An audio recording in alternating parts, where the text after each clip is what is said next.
नमस्कार, बहुत बहुत स्वागत है आप सभी का न्यूज नाइट में। मैं हूं निखिल सिंह और आज न्यूज नाइट में बड़ी खबरें, बड़े संदेश और एक खास चर्चा शामिल है। मलेशिया से प्रधानमंत्री मोदी ने आतंकवाद पर दो टूक कहा, कोई दोहरा मापदंड नहीं, कोई समझौता नहीं, no double standards, no compromise. हिंद प्रशांत में शांति, स्थिरता और विकास के लिए भारत मलेशिया की साझा प्रतिबद्धता और इस दौरे से निकली रणनीतिक साझेदारी पर आज हमारी विशेष खबर भी है और विशेष चर्चा भी होगी इस पर। देश के भीतर सुरक्षा मोर्चे पर भी बड़ा दावा। गृह मंत्री अमित शाह का कहना है कि नक्सलवाद के खिलाफ लड़ाई अपने अंतिम चरण में है और तय समय पर इसका अंत होगा। तो वहीं असम की राजनीति में बड़ी हलचल है। मुख्यमंत्री हिमंता बिस्वा शर्मा के गंभीर आरोप हैं। कांग्रेस सांसद गौरव गोगोई के कथित पाकिस्तानी कनेक्शन पर अब मामला गृह मंत्रालय तक पहुंच चुका है। पूरी खबर विस्तार से आपको दिखाएंगे। सबसे पहले हेडलाइंस। प्रधानमंत्री मोदी का आतंकवाद पर स्पष्ट संदेश, कोई दोहरा मापदंड नहीं, कोई समझौता नहीं। प्रधानमंत्री ने कहा, भारत और मलेशिया हिंद प्रशांत क्षेत्र में विकास, शांति और स्थिरता के लिए प्रतिबद्ध।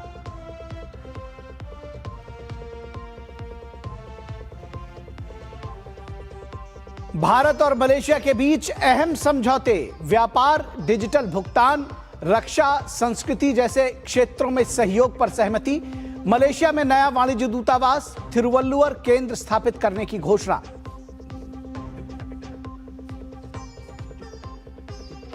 केंद्रीय गृह मंत्री अमित शाह ने छत्तीसगढ़ में की वामपंथी उग्रवाद पर उच्च स्तरीय सुरक्षा समीक्षा बैठक। कहा, नक्सलवाद के खिलाफ लड़ाई अंतिम दौर में, तय समय पर खत्म होगा नक्सलवाद।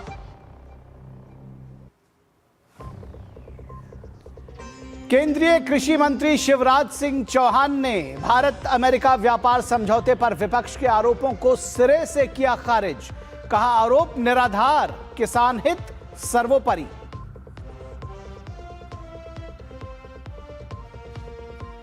और असम के मुख्यमंत्री हिमंता बिस्वा शर्मा ने कांग्रेस सांसद गौरव गोगोई और उनकी पत्नी के पाकिस्तानी एजेंट के साथ गहरे संबंध के लगाए आरोप। असम मंत्रिमंडल ने मामले को गृह मंत्रालय को सौंपने का किया फैसला।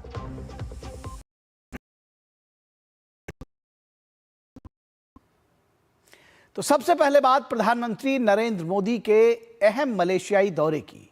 पीएम मोदी के मलेशिया दौरे का आज दूसरा दिन था और यह अंतिम दिन था।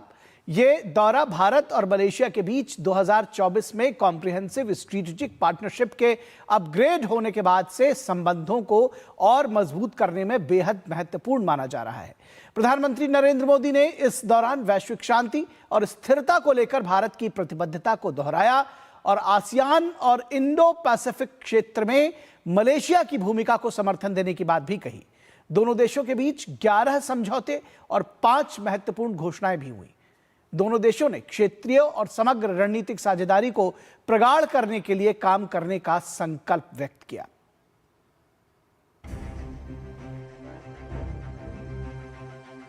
भारत और मलेशिया की समृद्धि एक दूसरे से जुड़ी थी। हम स्ट्रेटेजिक ट्रस्ट से इकोनॉमिक ट्रांसफॉर्मेशन का रास्ता बनाएंगे। हम आसियान के साथ पूरे इंडो पैसिफिक क्षेत्र में विकास, शांति और स्थिरता के लिए प्रतिबद्ध हैं।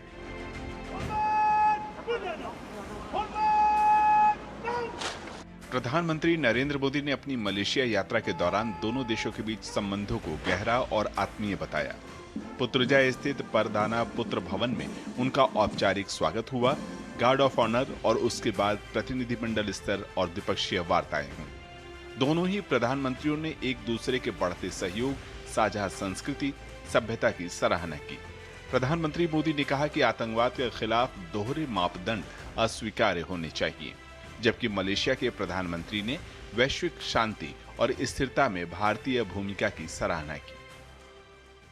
वैश्विक अस्थिरता के इस माहौल में भारत और मलेशिया की बढ़ती मित्रता दोनों देशों के लिए अत्यंत महत्वपूर्ण है। हमारा साझा मत है कि आज के चैलेंजेस का समाधान करने के लिए ग्लोबल इंस्टीट्यूशंस का रिफॉर्म बहुत जरूरी है। हम शांति के सभी प्रयासों का समर्थन करते रहेंगे और आतंकवाद पर हमारा संदेश स्पष्ट है। No double standards, no compromise. India is growing by leaps and bounds.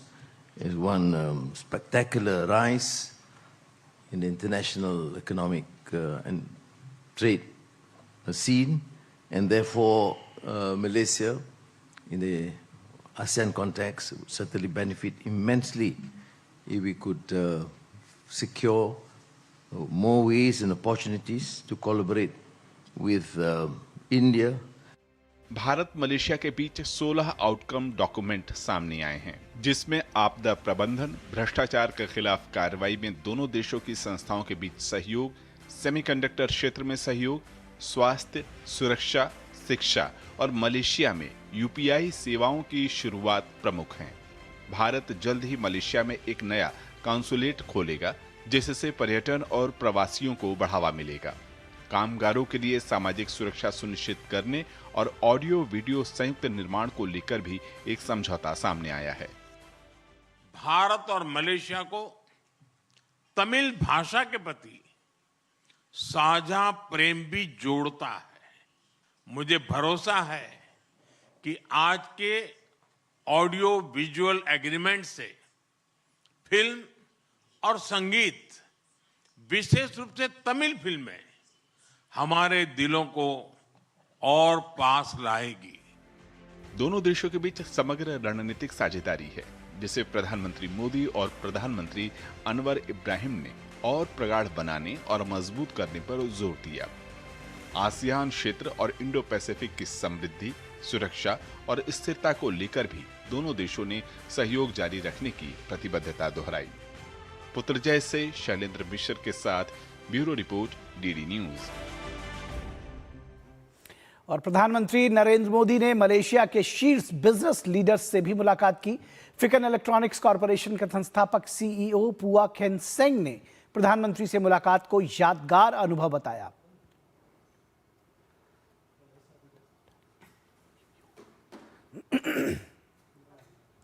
बर्जिया corporation के संस्थापक और सलाहकार बिन्सन टैन ची यियों ने प्रधानमंत्री से मुलाकात की। उन्होंने पीएम के नेतृत्व की जमकर सराहना की। खजाना नेशनल के प्रबंध निदेशक फैसल जाहिर ने भी प्रधानमंत्री से मुलाकात की। उन्होंने पीएम से भेंट पर बेहद खुशी व्यक्त की।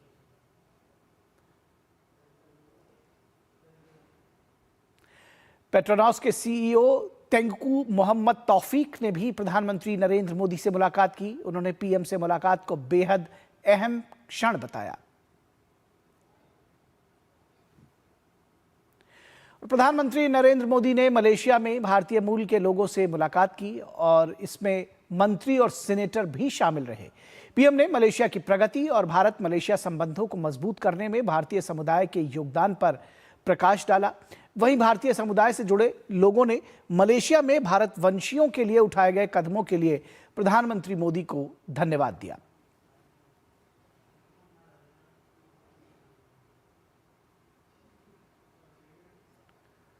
प्रधानमंत्री ने जो भारतवंशी है उनको लिविंग ब्रिज बताया। प्रधानमंत्री नरेंद्र मोदी ने मलेशिया में आईएनए के सेनानियों से मुलाकात की। इंडियन नेशनल आर्मी का भारत के स्वतंत्रता संघर्ष में अहम योगदान है। इसका नेतृत्व सुभाष चंद्र बोस ने किया था।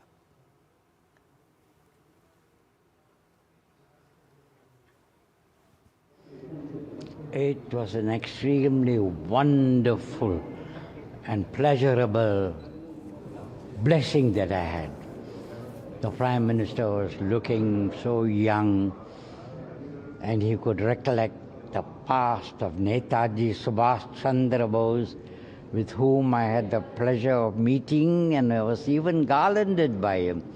And we were talking about the progress of India since the early days, and I quite humbly congratulated the Prime Minister for being firm and developing India in many areas, caring for the villages of India, building toilets, taking care, providing for their health, and again then of course being strong, how strongly he is concentrating on the economic development of India and how it is progressing. तो नेताजी सुभाष चंद्र बोस की अगुवाई में Indian national army का हिस्सा थे, तो ये बेहद भावुक और अहम पल है ऐसे भी लोगों के लिए। और प्रधानमंत्री नरेंद्र मोदी की ये पूरी यात्रा ही आज हमारी विशेष चर्चा का विषय होगी। आज हमारी विशेष चर्चा का विषय है पीएम का मलेशिया दौरा, सहयोग का नया अध्याय। पीएम का मलेशिया दौरा, सहयोग का नया अध्याय। तो सहयोग का नया अध्याय लिखा गया है भारत और मलेशिया के बीच में। पीएम का मलेशिया दौरा, सहयोग का नया अध्याय। हमारे साथ खास मेहमान जुड़े हुए हैं, उनसे आपका परिचय करा दें। हमारे साथ एम्बेसडर अनिल वाधवा, जो कि फॉर्मर सीनियर डिप्लोमेट हैं। एम्बेसडर वाधवा, बहुत स्वागत है आपका। साथ ही साथ हमारे साथ डॉक्टर राजन कुमार, जो कि school of international studies JNU नई दिल्ली से जुड़े हुए हैं। डॉक्टर कुमार, बहुत स्वागत है आपका। एम्बेसडर वाधवा, अगर आपके साथ शुरू करना चाहें और प्रधानमंत्री के इस स्टैंड अलोन विजिट जो मलेशिया की रही, इसमें ही अपने आप में बहुत सारे संदेश छिपे हैं, शायद आप बेहतर बताएंगे। तो ये जो विजिट रही है, कैसे इसका आकलन करेंगे? और आपको लगता है कि इस विजिट से स्ट्रेटेजिक अपग्रेड भी मिला है भारत मलेशिया दौरे को? कैसे आकलन करेंगे इसका? जी, जैसे कि आपने कहा, ये मलेशिया का ये हालांकि 2 दिवस का दौरा था, लेकिन एक बहुत महत्वपूर्ण कूटनीतिक घटना के रूप में सामने आया है, क्योंकि हमारे दोनों देशों के बीच पहले ही एक समग्र रणनीतिक साझेदारी है, जो कॉम्प्रिहेंसिव स्ट्रेटेजिक पार्टनरशिप जिसको कहते हैं, तो उसको और मजबूत करने का एक अवसर रहा है। और ये यात्रा न केवल राजनयिक स्तर पर बट ऑल्सो रणनीतिक और आर्थिक, तकनीकी और सांस्कृतिक क्षेत्रों में गहरी साझेदारी को विस्तृत करने के प्रयासों का भी प्रतीक थी। और मैं आपका ध्यान दिलाना चाहूँगा कि इस दौरे के दौरान जो मुख्य चर्चाएं हैं और जो संयुक्त बयान की कुछ बातें जो सामने आई हैं, उसको देखते हुए ये व्यापार और निवेश और फिर सीईओज फोरम के जो आउटकम निकले हैं, और फिर लोकल करेंसी सेटलमेंट की जो बात हुई है, उसके साथ साथ कॉन्सुलेट की जो स्थापना की घोषणा की गई है, और फिर छात्रों के लिए जो स्कॉलरशिप्स की बात करी गई है, और फिर यूनिफाइड पेमेंट्स इंटरफेस जो आगे चलकर दोनों देश आगे बढ़ाएंगे, ये सभी बहुत ही महत्वपूर्ण प्रकार की घोषणाएं हैं। और इस दौरे का एक दूरगामी महत्व है, और उसका मैं समझता हूँ इसका निष्कर्ष ये है कि व्यापार, निवेश और तकनीकी उत्पादन में कुछ नए स्तंभ स्थापित हुए हैं, और फिर उसके साथ साथ कौशल और मानव संसाधन विकास में भी साझेदारी की गति को तेजी मिली है। डिजिटल और आर्थिक समन्वय को भी आगे बढ़ाया गया है, और सुरक्षा और क्षेत्रीय शांति सहयोग को भी मजबूती दी गई है। साथ साथ आतंकवाद का भी जिक्र बहुत मजबूती के साथ किया गया है जॉइंट स्टेटमेंट में। तो कुल मिलाकर देखें तो ये बहुत ही अहम यात्रा रही है। जी, अहम यात्रा रही। इसका राजनयिक महत्व किस तरह से इस पूरे इलाके की जिसको कहते हैं कि जियोपॉलिटिक्स को बदलने की कुव्वत रखता है, या किस तरह से उसको चेंज करेगा, ये भी चीज़ हम आपसे समझना चाहेंगे। लेकिन फिलहाल मैं इससे पहले कि आपके पास इस सवाल के लिए आऊँ, मैं डॉक्टर राजन कुमार को इसमें जोड़ना चाहूँगा। डॉक्टर राजन कुमार, जो आर्थिक क्षेत्र में समझौते हुए हैं, चाहे वो एआई की बात कही जाए या टेक्नोलॉजी से जुड़ी हुई बात कही जाए, अभी एक लंबा विवरण भी दिया एम्बेसडर वाधवा ने, यूपीआई के क्षेत्र में सहयोग, इसको किस तरह से आप देखते हैं कि ये जो तमाम सारे हिकअप्स थे इसके पहले, उनको दूर करने का और एक स्टेप फर्दर दोनों देश आए हैं, इसको कैसे परिभाषित करेंगे? जी निखिल, बुलाने के लिए शुक्रिया। देखिए, मैं ये बहुत ही महत्वपूर्ण इसलिए था कि एक तो बताएं कि एक देश में प्रधानमंत्री अगर 2 दिन के लिए जा रहे हैं तो वो कहीं ना कहीं उसके महत्व को दर्शाता है। दूसरी बात कि मैं बताऊं कि आर्थिक दृष्टिकोण से देखें तो यह विजिट बहुत ही इंपॉर्टेंट है। उसका कारण यह है कि हमारा जो ट्रेड है, आप जानते हैं कि अगर मैं आसियान के पूरे क्षेत्र की बात करूं तो लगभग 125 बिलियन डॉलर से भी ज्यादा का ट्रेड है। एक इम्पॉर्टेंट ब्लॉक है। अगर आप अमेरिका, चीन, यूरोपियन यूनियन को छोड़ दें तो उसके बाद यह सबसे बड़ा इंपॉर्टेंट ब्लॉक के रूप में है। वहाँ इनके साथ ट्रेड था। मलेशिया के साथ भी हमारे अच्छे ट्रेड हैं, लगभग 20 बिलियन डॉलर के आसपास का ट्रेड है। एक जो समस्या थी इन दोनों देशों के बीच में वह था कि अभी जो भारत जो इंपोर्ट करता है काफ़ी ज़्यादा करता है जी, तो आसियान के साथ हमारा ट्रेड डेफिसिट काफ़ी ज़्यादा है। और मलेशिया के साथ भी मैं अगर कल बात करूं, बायलैटरल बात करूं, तो 20 बिलियन जो ट्रेड होता है उसमें लगभग हम 13 बिलियन डॉलर का प्रोडक्ट्स को इंपोर्ट करते हैं, लगभग केवल 7 बिलियन इंपोर्ट करते हैं। तो ASEAN India trade in goods में जो एक एग्रीमेंट हुआ था उसका रिव्यू का प्रक्रिया अभी चला है। तो जो एक समस्या है वह है कि हम अपने एक्सपोर्ट को मलेशिया में कैसे बढ़ा पाए। तो उसमें जो दिक्कत आ रही थी उस पर निश्चित रूप से बात हुई है और जॉइंट स्टेट में वो रिफ्लेक्ट हो रहा है। उसमें जैसे था कि एक इशू है कि नॉन टैरिफ बैरियर कई बार होता है, कस्टम क्लियरेंस में डिले होता है, उसके बाद रूल्स ऑफ ओरिजिन की प्रोडक्ट कहाँ पे ओरिजिन हुआ है और फिर भारत में उसको मान लीजिए कि चीन का प्रोडक्ट हो उसको थोड़े से मॉडिफाई करके फिर भारत में जो भेजा तो उसको रूल्स ऑफ ओरिजिन के इशू पे डिस्कशन हुआ होगा।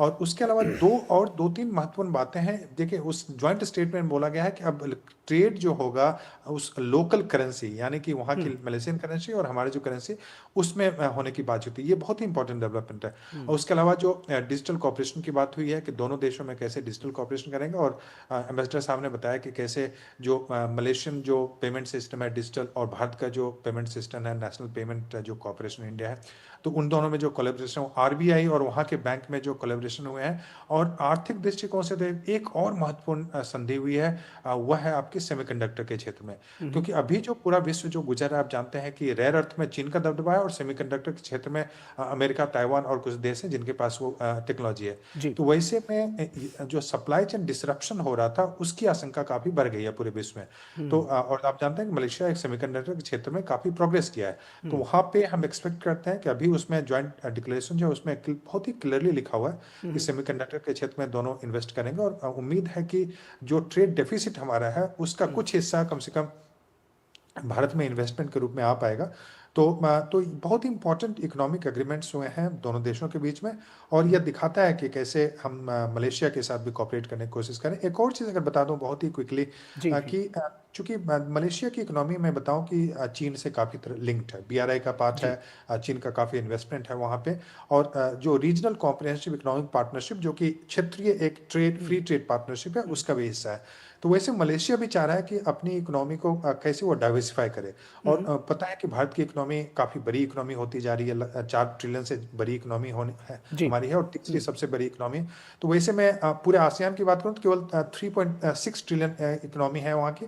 तो इन दोनों देशों में अगर इन दोनों ब्लॉक्स में अगर कॉपरेशन होता है तो ये बहुत बड़ा डेवलपमेंट होगा और दोनों क्षेत्रों का विकास होगा। जी बिल्कुल। आसियान और जो इंडिया फ्री ट्रेड एग्रीमेंट की जो बात हो रही है मैं चाहूँगा कि इस चीज़ को थोड़ा सा और विस्तार दें डॉक्टर राजन, उसके बाद मैं एम्बेसडर वाधवा के पास जाऊँगा कि ये जो आसियान और इंडिया फ्री ट्रेड एग्रीमेंट पर विचार करने की जो सहमति बनी है, यानी कि जो इसको एक स्टेप फर्दर ले जाने की बात बनी है, किस तरह से इसको देखते हैं कि आने वाले समय में कितना बड़ा गेम चेंजर हो सकता है?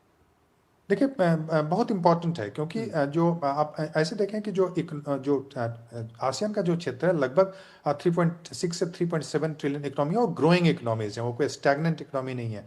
उसके बाद मैं पॉपुलेशन की बात करूं तो अच्छा खासा मार्केट है, लगभग 660 मिलियन, लगभग 66 करोड़ के आसपास उसका पॉपुलेशन है।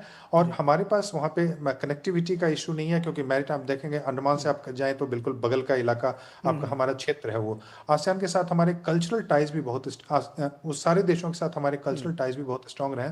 तो वैसे में अभी जो अग्रीमेंट हुए हैं, जो खासकर जो फ्री ट्रेड एग्रीमेंट की बात करूं तो सबसे पहला जो हुआ था 2010 में हुआ था जिसमें कि कॉपरेशन एग्रीमेंट के रूप में इकोनॉमिक कॉपरेशन एग्रीमेंट आसियान के साथ हुआ था। उसके बाद इन्वेस्टमेंट और सर्विसेज के सेक्टर में 2015 में एग्रीमेंट हुए थे। और उसके बाद अब मैं बताऊं कि दोनों जो आसियान का ट्रेड है और भारत का ट्रेड ये लगभग 6 गुना ज़्यादा बढ़ गया है इस ट्रेड एग्रीमेंट के कारण से, जो फ्री ट्रेड एग्रीमेंट जो इकोनॉमिक एग्रीमेंट दोनों क्षेत्रों के साथ हुआ है। लेकिन एक दिक्कत यह हुई है कि आसियान के देशों से हम बहुत ज़्यादा इंपोर्ट होने लगा है भारत में और हम जो एक्सपोर्ट करते हैं अभी भी काफ़ी कम है, 44 बिलियन से भी ज़्यादा के आसपास बताया जा रहा है कि हमारा ट्रेड डेफिसिट है। तो एक इशू है कि कैसे इस ट्रेड डेफिसिट को कम किया जाए। उसी के दरमियान अभी हमारे कॉमर्स मिनिस्टर पीयूष गोयल उनका भी स्टेटमेंट आया था कि हमें जो ASEAN India trade in goods जो उसको उसका रिव्यू का प्रोसेस चल रहा है, ताकि जो बहुत सारे टैरिफ और नॉन टैरिफ बैरियर्स हैं उसको आसियान कम करने की कोशिश करे, और उसका रिव्यू अभी वहां पे चल रहा है। तो ये बहुत ही इंपॉर्टेंट डेवलपमेंट है और काफी संभावना है इन दोनों क्षेत्रों में इस फ्री ट्रेड एग्रीमेंट के माध्यम से। जी, एम्बेसडर वाधवा, जिस तरह से प्रधानमंत्री मोदी और पीएम अनवर इब्राहिम के बीच की केमिस्ट्री है, कैसे राजनयिक तौर पर इसको एक आप पूंजी के तौर पर देखते हैं, और मैं ये भी समझना चाहूँगा कि किस तरह से स्ट्रेटेजिकली, या ये कहा जाए कि राजनयिक तौर पर इस दौरे से क्या कुछ हासिल किया गया, क्या टेक अवेज रहे, कैसे आप एक एम्बेसडर के तौर पर, एक डिप्लोमेट के तौर पर इसका आकलन करेंगे? जो केमिस्ट्री की बात आपने करी, दोनों नेताओं के बीच जो केमिस्ट्री है वो बहुत ही अच्छी केमिस्ट्री है जो हमें देखने को मिली। जी। और अनवर इब्राहिम ने अपना जो प्रेस कॉन्फ्रेंस थी, उन्होंने साफ साफ कहा कि उनको गर्व है कि प्रधानमंत्री मोदी उनके मित्र हैं। जी। और ये दर्शाता है कि वो किस तरह से भारत के साथ संबंध अच्छे करना चाहते हैं। जो आसियान की मीटिंग हुई थी उसमें प्रधानमंत्री जा नहीं पाए थे, उन्होंने भी अपना वक्तव्य इसी से शुरू किया कि मैं आसियान मीटिंग में आ नहीं पाया, इसलिए मैंने पूरी कोशिश करी है कि जो मेरी पहली यात्रा है 2026 में वो मलेशिया में ही हो। तो इसको देखते हुए जो दोनों नेताओं के बीच में जो हुई है कुआलालंपुर और पुत्रजया में, तो इनके आधार पर हम देखते हैं कि जो अंतर्राष्ट्रीय राजनीति में जो बदलता हुआ परिदृश्य है, और फिर शांति रक्षा है, समुद्री सुरक्षा है, और फिर हमारा तकनीकी सहयोग, इसको कैसे आगे बढ़ाया जाए, आर्थिक संबंधों की हमने अभी बात करी, शिक्षा और आतंकवाद से निपटने का साझा एजेंडा, उस पर भी ये बातचीत केंद्रित रही है। और फिर जो जो दक्षिण पूर्व एशियाई राष्ट्रों का संगठन है आसियान, उसके साथ सहयोग को भी एक महत्वपूर्ण क्षेत्र के रूप में रेखांकित किया गया है। और इस क्षेत्र में जो स्थिरता है और समृद्धि है, उसके लिए संयुक्त प्रयास दोनों देशों ने करने की कोशिश की तरफ अपने प्रयास जो हैं उनको साझा करने की भी बात करी है। और इसके साथ साथ जो व्यापार और निवेश के बारे में हमने अभी बात करी, लेकिन जो ASEAN India trade in goods agreement है, उसको किस तरह से रिव्यू किया जाए और प्रभावी किया जाए, उसकी आवश्यकता पर भी जोर दिया गया। भारत काफी आसियान के देशों से प्रभावी जो देश हैं, उनके साथ कई बार ये बात अपनी बातचीत में ये कह चुका है कि इसका रिव्यू बहुत जरूरी है। और उसके पहले करीब 6-8 महीने पहले हमने पीयूष गोयल जी हैं जो हमारे कॉमर्स मिनिस्टर हैं, उन्होंने भी ये साफ साफ बताया था कि जब तक इस समझौते का रिव्यू नहीं होता तो इसका जो बेनिफिट्स हैं वो दोनों भारत और आसियान को भी अच्छी तरह मिल नहीं सकते। तो ये बहुत जरूरी है कि इसका रिव्यू जल्द से जल्द खत्म किया जाए। मैं एक और बात बताना चाहूंगा कि जो सीईओ की मीटिंग हुई है, इसमें निवेश और कारोबार की चर्चा हुई है। उसके दौरान ये 10वीं मीटिंग थी सीईओ फोरम की। तो इसमें जो उद्योग जगत के जो शीर्ष प्रतिनिधि थे, उद्योगपति थे और जो निवेशक थे, वो इन सभी ने इसमें भाग लिया। और इसमें जो बातचीत हुई है, मुझे लगता है ये बहुत महत्वपूर्ण है, क्योंकि एक आउटकम डॉक्यूमेंट इस बार जारी किया गया है जिसमें आगे का जो व्यापार विस्तार है और उच्च तकनीकी निवेश है और साझेदारी है, इनकी सभी सिफारिशें शामिल हैं। और सीईओ बैठक में कई प्रमुख क्षेत्र सामने आए हैं, जैसे हमने अभी बात करी सेमीकंडक्टर की, डिजिटल अर्थव्यवस्था की, स्वास्थ्य की, ऊर्जा, स्टार्टअप्स, फिनटेक, ग्रीन टेक्नोलॉजी और इंफ्रास्ट्रक्चर, इन सभी पर सहयोग पर चर्चा हुई है, जिसमें दोनों देशों के मध्य निवेश की दिशा और स्पष्ट हुई है। तो मुझे लगता है इसमें कई दूरगामी महत्व हैं और निष्कर्ष निकले हैं। और इसके साथ साथ जो कौशल और मानव संसाधन विकास की साझेदारी को भी बल दिया गया है। इसके चलते मुझे लगता है कि जो फ्यूचर है दोनों देशों का, वो काफी ब्राइट है। एक बात मैं चाहूँगा थोड़ा जल्दी से उसका जवाब आपसे एम्बेसडर वाधवा, कि इससे पहले मलेशिया के साथ हम देखते थे कुछ वर्षों पहले तक हमारे रिश्ते जो कहना चाहिए कि बहुत सुदृढ़ मित्रता के तौर पर नहीं देखे जाते थे, कुछ कई कंस्ट्रेंट्स बीच बीच में आते रहते थे। अब आप इसको आगे की राह कैसे देख रहे हैं कि जब आप देख रहे हैं कि कई तरीके से, चाहे वो ट्रेड की बात हो और या फिर राजनयिक स्तर पर हो, इसको और बेहतर बनाने की कुछ आगे की राह क्या देखते हैं आप?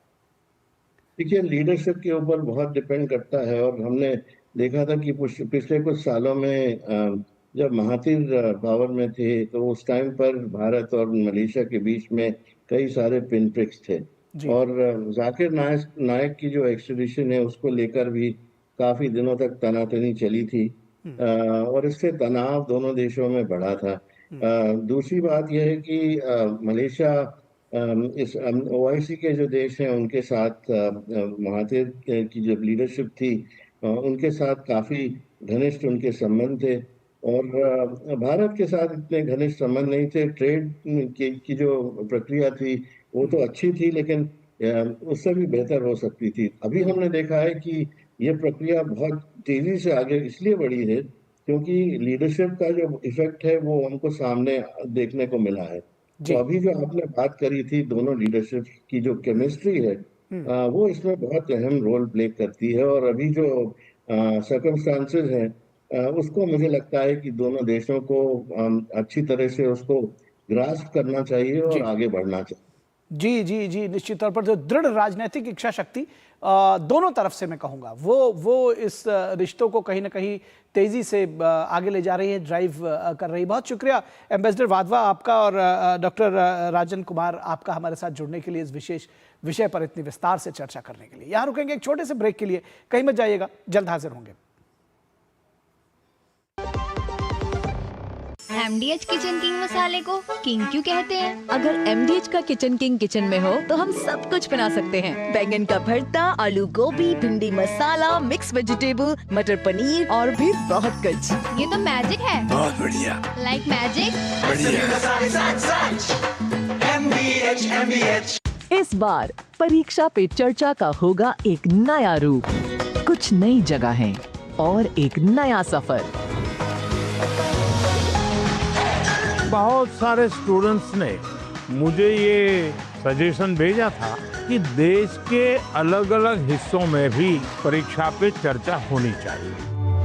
जिसका अपने आप पर विश्वास है उसको कभी डर नहीं लगता। पहले तो मुझे खुद पे आंखों पे भरोसा ही नहीं हो रहा था कि पीएम सर हमारे सामने है। तो आपके मन में भी कुछ सवाल आते होंगे, कौन शुरू करेगा?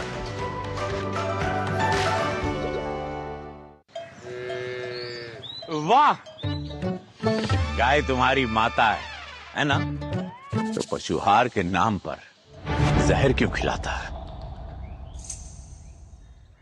अनसन हटा, दिल से खिला, सिर्फ कपिला, देश का नंबर 1 पशु आहार।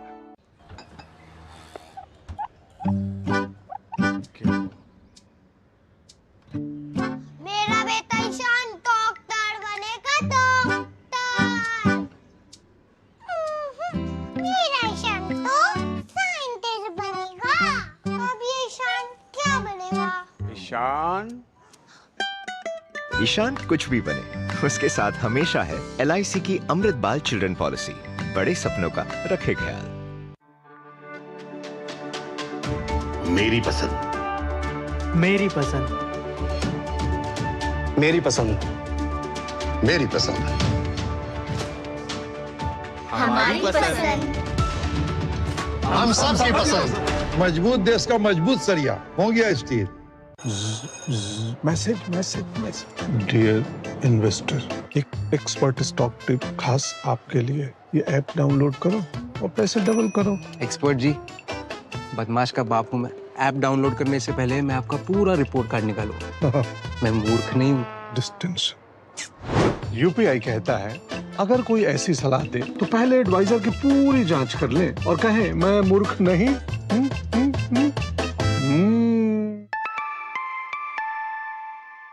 जाइए, आप भी किसी का टेस्ट लीजिए।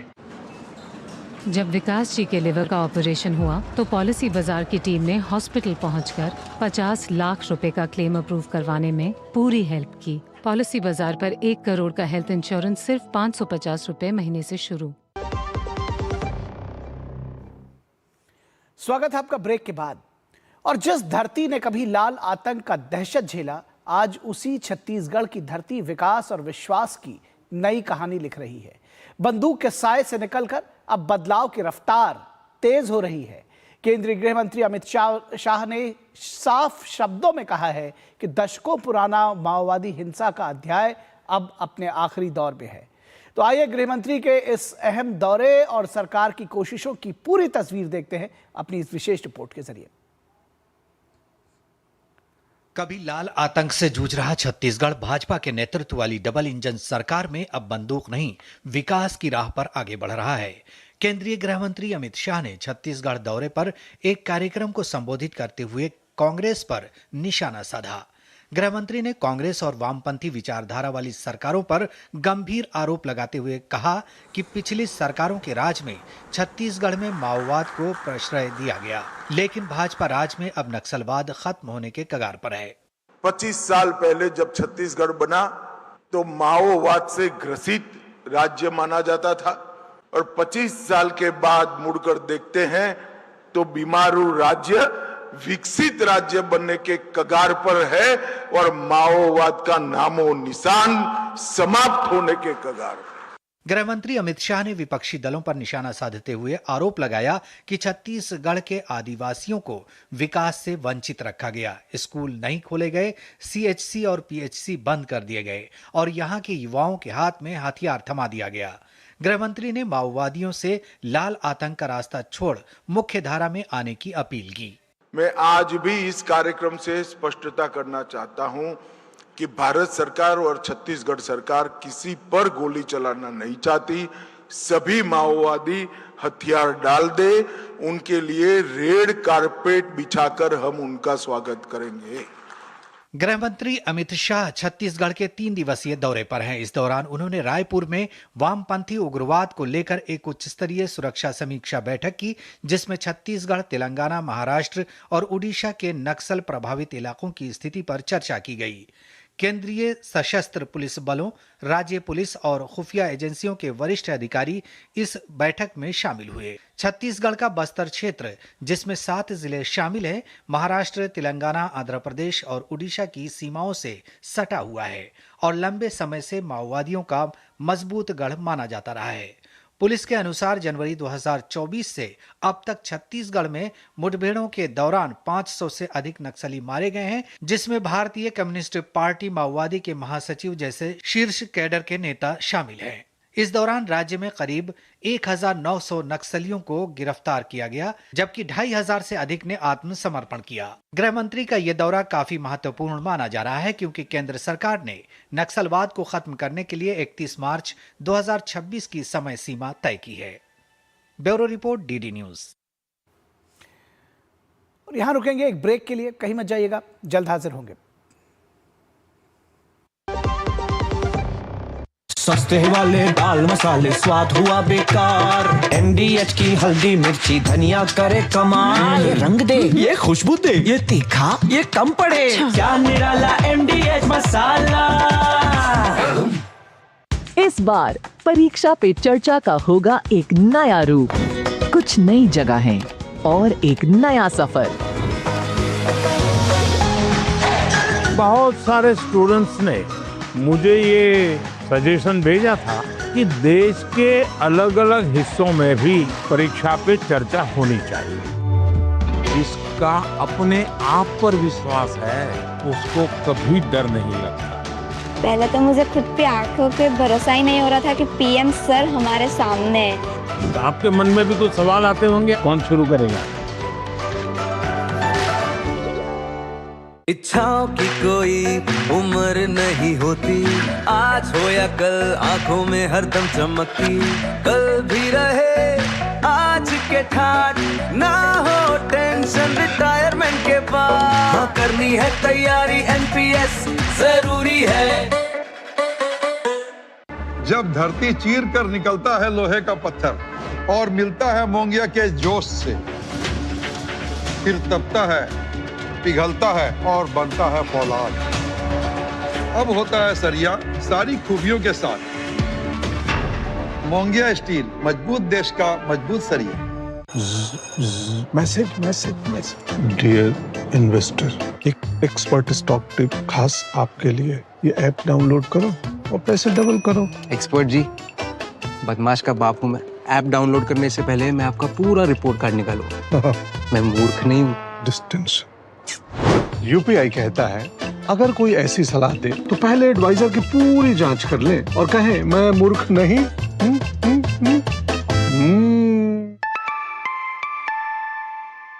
जाइए आप भी किसी का टेस्ट लीजिए। गांवों के विकास की दिशा अब गांव खुद तय करेंगे। विकसित ग्राम पंचायत प्लान्स के माध्यम से योजनाओं का होगा पीएम गति शक्ति से एकीकरण। प्रधानमंत्री नरेंद्र मोदी जी के नेतृत्व में इस सहभागी विकास मॉडल की नींव रखी है विकसित भारत जी राम जी एक्ट 2025 ने, जो देता है हर ग्रामीण परिवार को 100 नहीं पूरे 125 दिनों के सुनिश्चित रोजगार की गारंटी। विकसित भारत जी राम जी। गोल्डी छोले मसाले, जहाँ जाएं रिश्ते बनाएं। गोल्डी लाए हैं फ्रेश लॉक टेक्नोलॉजी, जो रखे मसालों को हर समय फ्रेश। स्वागत है आपका ब्रेक के बाद। और प्रधानमंत्री नरेंद्र मोदी के नेतृत्व में भारत की बढ़ती व्यापारिक पहुंच और दुनिया में विभिन्न देशों के साथ होते व्यापारिक समझौतों पर उद्योग और वाणिज्य मंत्री पीयूष गोयल ने कहा है कि मैं भारत के भविष्य को लेकर बहुत उत्साहित हूं। उन्होंने कहा कि सरकार ने दुनिया भर में 38 देशों के साथ 9 समझौते किए हैं। ये 38 देश विश्व जीडीपी के एक बहुत बड़े हिस्से का प्रतिनिधित्व करते हैं, जिससे अंतर्राष्ट्रीय स्तर पर हमारे किसानों, मछुआरों, श्रमिकों, व्यवसायियों और निवेशकों को बहुत बड़े अवसर मिलेंगे। I'm very excited about the future of India.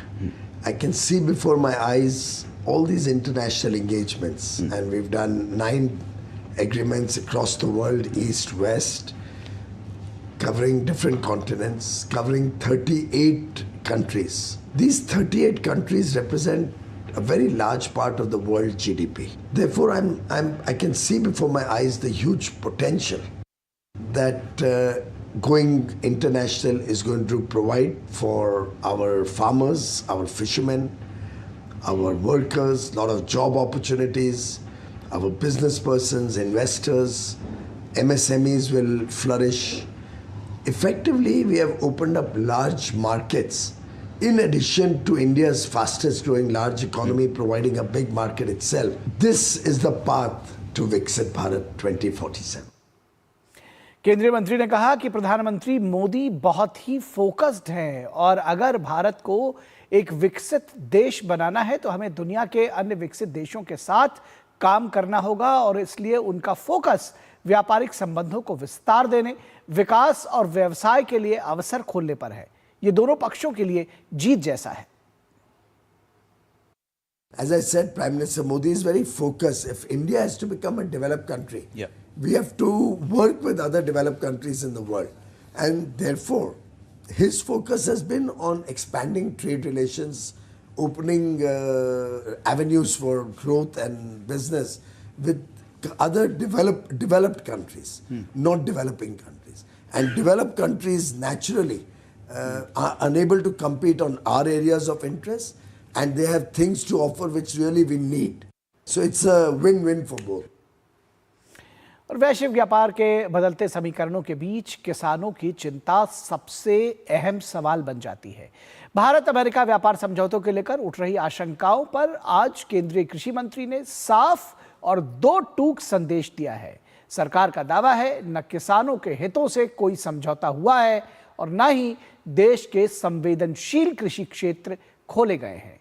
शून्य शुल्क पर बढ़ते भारतीय निर्यात और सुरक्षित घरेलू बाजार के बीच ये समझौता भारत के लिए क्या अहम मायने रखता है, आइए आपको कृषि मंत्री के बयान और इस डील की पूरी तस्वीर के जरिए इस रिपोर्ट में समझाने की कोशिश करते हैं। केंद्रीय कृषि मंत्री शिवराज सिंह चौहान ने रविवार को स्पष्ट किया कि भारत अमेरिका के बीच हुए व्यापार समझौते का ढांचा भारतीय किसानों के हितों को किसी भी तरह से नुकसान नहीं पहुंचाएगा। उन्होंने कहा कि इस समझौते में अमेरिका ने कई भारतीय कृषि उत्पादों पर शुल्क घटाकर शून्य कर दिया है, जबकि भारत ने अपने किसानों और कृषि क्षेत्र की पूरी सुरक्षा सुनिश्चित की है। उन्होंने साफ कहा कि इस डील के तहत किसी भी प्रमुख फसल, फल, डेयरी उत्पाद या मसाले को अमेरिकी आयात के लिए नहीं खोला गया है। यानी भारत के संवेदनशील कृषि क्षेत्रों पर कोई समझौता नहीं किया गया है। साथ ही ऐसे किसी भी कृषि उत्पाद को डील में शामिल नहीं किया गया है जिससे भारतीय किसानों को नुकसान हो। हमारे वो सारे कृषि उत्पाद जो हमारे किसानों की मूल ताकत है, उन सबको इस समझौते से बाहर रखा गया है। राष्ट्रहित सर्वोपरि, किसान हित सर्वोपरि। प्रधानमंत्री जी ने कहा था मैं देश नहीं झुकने दूंगा और किसानों के हितों पर कोई आंच नहीं आने दूंगा। आप इस ट्रेड डील में देखेंगे कि ये दोनों चीजों का पूरा ध्यान रखा गया है। शिवराज सिंह चौहान ने दो टूक कहा कि भारत ने अमेरिकी कृषि उत्पादों को कोई विशेष रियायत नहीं दी है। उन्होंने विस्तार से उन उत्पादों का भी जिक्र किया जिन पर किसी तरह की टैरिफ छूट नहीं दी गई है। उन्होंने बताया कि सोयाबीन, मक्का, चावल, गेहूं, चीनी, अनाज, पोल्ट्री, डेयरी उत्पाद, केला, स्ट्रॉबेरी, चेरी, खट्टे फल, हरी मटर, काबुली चना, मूंग, तिलहन, एथेनॉल और तंबाकू जैसे उत्पादों पर कोई रियायत नहीं दी गई है। इसके अलावा दूध, पाउडर, क्रीम, दही, छाछ, मक्खन, घी, बटर, ऑयल, पनीर और चीज जैसे किसी भी डेयरी उत्पाद का आयात भारत में नहीं होगा। उन्होंने कहा कि भारतीय मसाले भी पूरी तरह सुरक्षित हैं। अगर कृषि और कृषि उत्पादों को देखें तो मित्रों, भारतीय किसानों को नुकसान हो ऐसा कोई उत्पाद सम्मिलित नहीं किया गया है। सभी ऐसी वस्तुओं को समझौते के बाहर रखा गया है। आप देखेंगे सोयाबीन, मक्का, चावल, गेहूं, चीनी, मोटे अनाज, पोल्ट्री, डेयरी, केले, स्ट्रॉबेरी, चेरी, खट्टे फल, हरी मटर, काबुली चना, मूंग, तिलहन, इथेनॉल, तंबाकू जैसे उत्पादों पर कोई टैरिफ में छूट नहीं दी गई है। कृषि मंत्री ने बताया कि कई भारतीय कृषि उत्पाद अब अमेरिका में शून्य शुल्क पर निर्यात किए जा रहे हैं, जबकि अमेरिकी कृषि उत्पादों को भारतीय बाजार में ऐसी कोई छूट नहीं दी गई है। उन्होंने कहा कि अमेरिका ने कई कृषि उत्पादों पर टैरिफ 50% से घटाकर शून्य कर दिया है, जिससे भारत के निर्यात को और बढ़ावा मिला है। उन्होंने यह भी बताया कि भारत के मसाला निर्यात में 88% की बढ़ोतरी हुई है। इससे किसानों को सीधा लाभ मिल रहा है। टेक्सटाइल सेक्टर का जिक्र करते हुए उन्होंने कहा कि भारत का टैरिफ प्रतिस्पर्धी देशों की तुलना में काफी कम यानी 18% है। इस समझौते से महिला स्वयं सहायता समूहों की आय और जीवन स्तर में भी सुधार होगा। उन्होंने यह भी बताया कि अंतरिम समझौते के सफल होने पर अमेरिका कई वस्तुओं पर लगाए गए पारस्परिक टैरिफ हटा देगा। इनमें जेनेरिक दवाएं, रत्न और हीरे तथा विमान के पुर्जे जैसे उत्पाद शामिल हैं। इससे भारत के उद्योग और निर्यात को और मजबूती मिलेगी।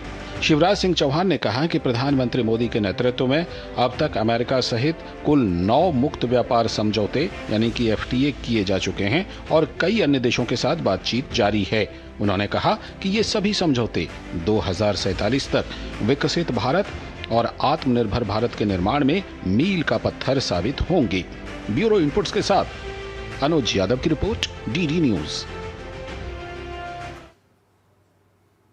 और यहां रुकेंगे एक और छोटे से ब्रेक के लिए।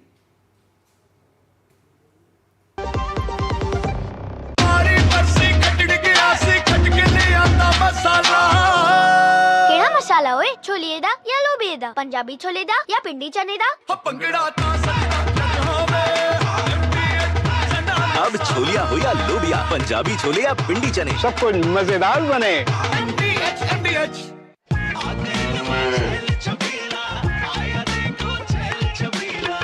एक कपिला, अरे भाई सब एक ही जैसा होता है। ये लो साधारण पशु आहार।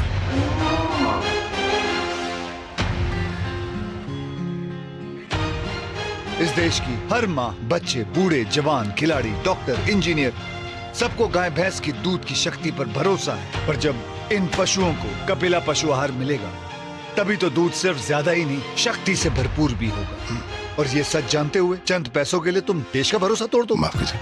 कपिला पशु आहार, देश का नंबर 1 पशु आहार। मेरी पसंद। मेरी पसंद। मेरी पसंद। मेरी पसंद। हमारी पसंद। हम सब की पसंद। मजबूत देश का मजबूत सरिया हो गया steel. Message message message. Dear investor, एक एक्सपर्ट स्टॉक टिप खास आपके लिए। ये ऐप डाउनलोड करो और पैसे डबल करो। एक्सपर्ट जी, बदमाश का बाप हूँ मैं। ऐप डाउनलोड करने से पहले मैं आपका पूरा रिपोर्ट कार्ड निकालूं। मैं मूर्ख नहीं हूँ। डिस्टेंस। यूपीआई कहता है अगर कोई ऐसी सलाह दे तो पहले एडवाइजर की पूरी जांच कर ले और कहे मैं मूर्ख नहीं।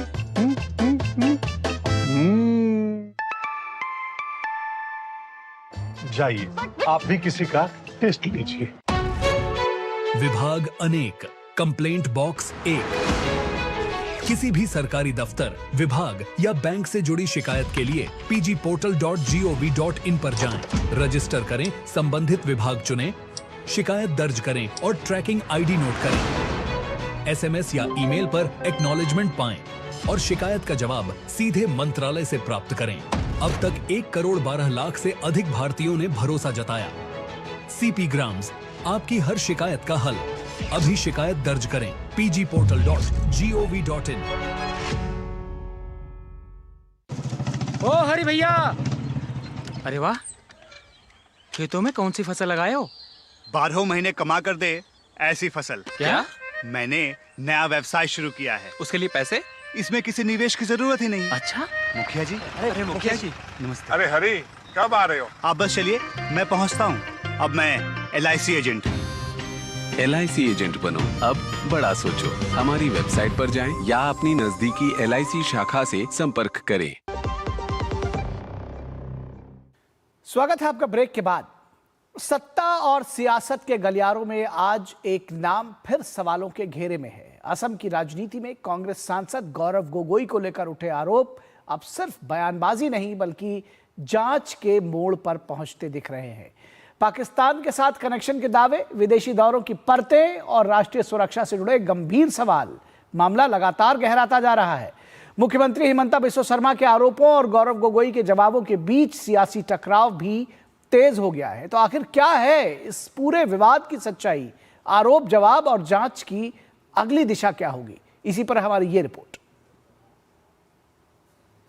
असम में कांग्रेस सांसद और राज्य में पार्टी के प्रदेश अध्यक्ष गौरव गोगोई से जुड़ा कथित पाकिस्तान कनेक्शन का मुद्दा उनका पीछा नहीं छोड़ रहा है। असम के मुख्यमंत्री हिमंता बिस्वा शर्मा ने रविवार को इसको लेकर गौरव गोगोई और उनकी पत्नी एलिजाबेथ कोलबर्न गोगोई पर भी गंभीर आरोप लगाए। हिमंता बिस्वा शर्मा ने कहा कि गौरव गोगोई 2013 में गुपचुप तरीके से पाकिस्तान गए थे और इसकी जानकारी भारतीय अधिकारियों को नहीं दी गई थी। उन्होंने कहा कि आशंका है कि इस दौरान गोगोई ने वहां किसी प्रकार का प्रशिक्षण भी लिया हो। मुख्यमंत्री ने एक वायरल तस्वीर का भी जिक्र किया जिसमें गौरव गोगोई युवाओं के साथ पाकिस्तानी दूतावास जाते दिखे। उस समय भारत में पाकिस्तान के उच्चायुक्त अब्दुल बासित थे। हिमंता बिस्वा शर्मा ने गौरव गोगोई की ब्रिटिश पत्नी एलिजाबेथ गोगोई पर भी गंभीर आरोप लगाए। मुख्यमंत्री का दावा है कि एलिजाबेथ भारत के एक संस्था में काम करते हुए देश से जुड़ी जानकारियां इकट्ठा कर पाकिस्तान भेजती थीं। उन्होंने ये भी आरोप लगाया कि एलिजाबेथ 2 भारतीय संस्थाओं में काम करते हुए 9 बार पाकिस्तान गई थीं। हिमंता बिस्वा शर्मा ने यह भी कहा कि एलिजाबेथ ने पाकिस्तान में 18 मार्च 2011 से 17 मार्च 2012 तक काम किया था और इस दौरान उनके पाकिस्तानी नागरिक अली तौकीर शेख से करीबी संबंध बने। मुख्यमंत्री ने कहा कि ये आरोप बहुत गंभीर है। उन्होंने कहा कि जब संसद का एक मौजूदा सदस्य जो कांग्रेस पार्टी में अहम जिम्मेदारी निभा रहा है किसी भी रूप में पाकिस्तान से जुड़ा पाया जाता है तो इसे नजरअंदाज नहीं किया जा सकता। वहीं गौरव गोगोई ने असम के सीएम के आरोपों पर अपना बचाव करते हुए इसे बिल्कुल निराधार बताया है। एक प्रकार से पाकिस्तान को लेजिटिमाइज करने का कोशिश भी हुए। ये जब पिक्चर देखा बहुत देर तक मैंने सोच के रखा था ये कोई फोटोशॉप है, but after 2-3 days Congress people started endorsing it. Then I realise that this picture is true. Then we open up the entire investigation because it cannot be in isolation. chief minister is resorting to the only thing he knows, which is lies, lies and more lies. Complete bogus. I think he made he embarrassed himself. He made a mockery of the chair of the Assam chief minister in front of the entire national media. Assam सरकार ने पाकिस्तानी नागरिक अली तौकीर शेख, गौरव गोगोई और उनकी पत्नी के कथित भारत विरोधी षड्यंत्र की जांच के लिए एसआईटी बनाई थी। एसआईटी ने 10 सितंबर को अपनी रिपोर्ट मुख्यमंत्री को सौंपी। रिपोर्ट के बाद असम कैबिनेट ने फैसला किया कि मामले की जांच केंद्रीय एजेंसी से कराई जानी चाहिए। राज्य सरकार ने पूरे मामले को देश की सुरक्षा के लिए गंभीर बताते हुए गृह मंत्रालय से इसकी जांच कराने का फैसला किया है। अब ये केस गृह मंत्रालय को भेजा जाएगा। Bureau report, DD news. और रुकेंगे एक ब्रेक के लिए, कहीं मत जाइएगा, जल्द हाजिर होंगे।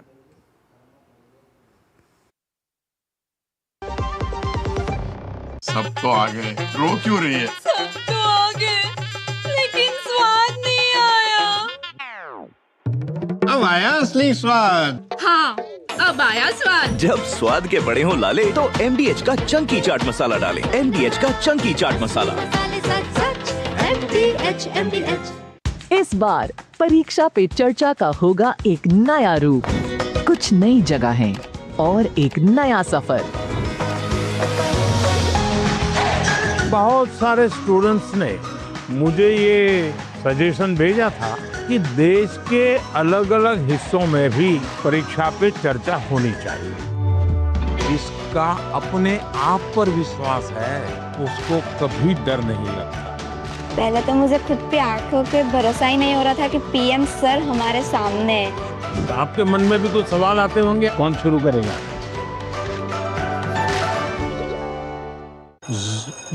मैसेज। डियर इन्वेस्टर, एक एक्सपर्ट स्टॉक टिप खास आपके लिए। ये ऐप डाउनलोड करो और पैसे डबल करो। एक्सपर्ट जी, बदमाश का बाप हूँ मैं। ऐप डाउनलोड करने से पहले मैं आपका पूरा रिपोर्ट कार्ड निकालूं। मैं मूर्ख नहीं हूँ। डिस्टेंस। यूपीआई कहता है अगर कोई ऐसी सलाह दे तो पहले एडवाइजर की पूरी जांच कर ले और कहे मैं मूर्ख नहीं।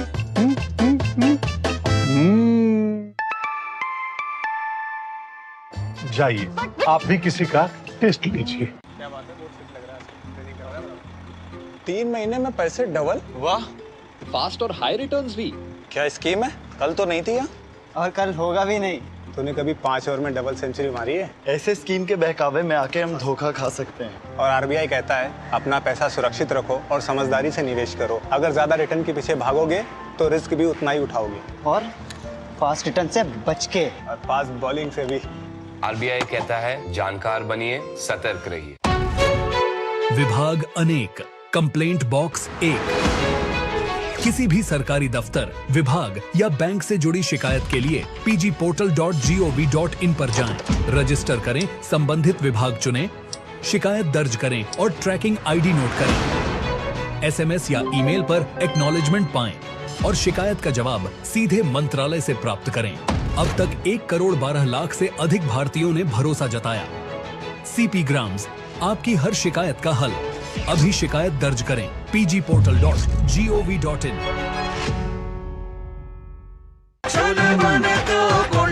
गोल्डी छोले मसाले, जहाँ जाएं रिश्ते बनाएं। गोल्डी लाए हैं फ्रेश लॉक टेक्नोलॉजी, जो रखे मसालों को हर समय फ्रेश। स्वागत है आपका ब्रेक के बाद, और अब बात करेंगे एक ऐसे आयोजन की जिस पर न सिर्फ दुनिया भर की निगाहें लगी हैं बल्कि दुनिया इसका हिस्सा भी होने जा रही है। बात हो रही है इंडिया एआई इम्पैक्ट समिट 2026 की, जो ग्लोबल साउथ में आयोजित होने वाला पहला वैश्विक एआई शिखर सम्मेलन होगा। यह समिट 16 से 20 फरवरी तक नई दिल्ली में आयोजित होगा, जिसमें 100 से अधिक देश हिस्सा लेंगे। करीब 20 देशों के राष्ट्राध्यक्ष, 50 से अधिक अंतर्राष्ट्रीय मंत्री और 40 से अधिक वैश्विक सीईओ इसमें भाग लेंगे। इस समिट का उद्देश्य एआई को मशीनों की सीमाओं से बाहर निकालकर लोगों के जीवन को बेहतर बनाने, धरती को सुरक्षित रखने और विकास को हर वर्ग तक पहुंचाने का माध्यम बनाना है। इसी सोच को स्पष्ट दिशा देने के लिए समिट को 3 मूलभूत सूत्रों, पीपल्स, प्लैनेट एंड प्रोग्रेस, और इस पर आधारित किया गया है। इन सिद्धांतों को जमीन पर उतारने के लिए समिट को जिस तरह से कहा गया कि ये 3 सूत्र है इसमें, पीपल और जिसको कहते हैं यानी कि लोग जो कि बहुभाषी, सुलभ, सुरक्षित एआई प्रणालियों का इस्तेमाल करेंगे 3 सूत्रों में। दूसरा है प्लैनेट यानी पृथ्वी, जो कि संसाधन कुशल, जलवायु संवेदनशील एआई का विकास। और इसके साथ ही साथ प्लैनेट की जब हम बात कर रहे हैं जिसमें पर्यावरण संरक्षण और वैज्ञानिक नवाचार शामिल होंगे।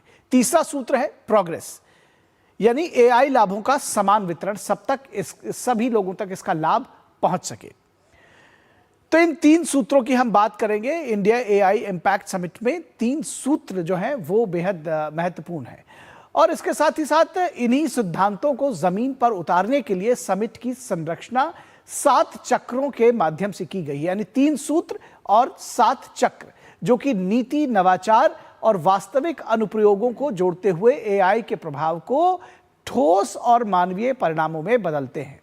तो इन 7 चक्रों के जरिए इंडिया एआई इम्पैक्ट समिट 2026, जिसमें मानव पूंजी, जिसमें कौशल, रोजगार जैसी चीजें हैं और उसके साथ ही साथ सामाजिक सशक्तिकरण के लिए समावेशन, भाषाई, क्षेत्रीय और सामाजिक विविधताओं के अनुरूप हो एआई, इसके साथ ही साथ तकनीक का लाभ अंतिम व्यक्ति तक पहुंच सके, इसकी कोशिश की जा रही है। सुरक्षित और विश्वसनीय एआई की जब बात करते हैं तो पारदर्शी, जवाबदेह और विश्वसनीय हो एआई, ये सबसे ज्यादा जरूरी है। नवाचार के साथ सार्वजनिक विश्वास भी कायम रहे, ये भी बेहद जरूरी है। इसके साथ ही साथ दृढ़ता, नवाचार और दक्षता की बात होगी, जिसमें ऊर्जा कुशल और आत्मनिर्भर एआई प्रणाली विकसित हो और इसके साथ ही साथ भविष्य की चुनौतियों के प्रति देश को सक्षम बनाना, इसकी एक जो 7 चक्र है उनमें से एक उसका लक्ष्य है। विज्ञान की बात होगी, स्वास्थ्य, कृषि, जलवायु और ऊर्जा जैसे क्षेत्रों में अनुसंधान को तेज किया जाएगा, वैज्ञानिक समाधानों को वास्तविक जीवन तक पहुंचाने की कोशिश की जाएगी। एआई संसाधनों का लोकतंत्रीकरण, डेमोक्रेटाइजेशन, डेटा कंप्यूटिंग और सुपर कंप्यूटिंग को आगे लेकर जाना, कृषि, स्वास्थ्य, शिक्षा और न्याय और स्टार्टअप्स में एआई का इस्तेमाल करें, साथ ही साथ आर्थिक विकास के साथ सामाजिक भलाई को गति मिले, ये इसका उद्देश्य है। तो आप समझ सकते हैं कि जब बात एआई की होती है तो पंक्ति में खड़े आखिरी आदमी तक किस तरह से उसके लाभ पहुंच सके, ये बेहद जरूरी होगी। तो आज के न्यूज नाइट के इस अंक में बस इतना ही। हमारी पूरी टीम को दीजिए इजाजत। नमस्कार।